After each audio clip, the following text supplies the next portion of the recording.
freio a tambor na parte traseira. Vai juntando essa sujeira aqui, ó.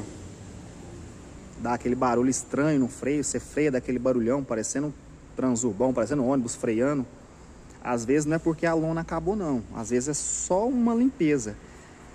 Como é fechado, como é tambor, não tem onde essa sujeira sair. Ela vai aglomerando aqui embaixo e suja as pastilhas de pozinho, esse pozinho de fibra, e dá aquele barulho horrível. Leva no seu mecânico e pede para ele dar uma revisão na parte traseira aqui do veículo, certo? Olha só a diferença. Esse aqui, ó, tava com um barulho horrível. A cliente levou no mecânico e ele disse que tinha que trocar a lona. A gente desmontou aqui, não tem que trocar a lona. A lona tá novinha, é só fazer uma limpeza e regular, igual a gente fez aqui do lado de cá, ó. Olha a diferença. A gente faz a limpeza, regula os freios, dá uma lubrificada, fica 0, 0, 0.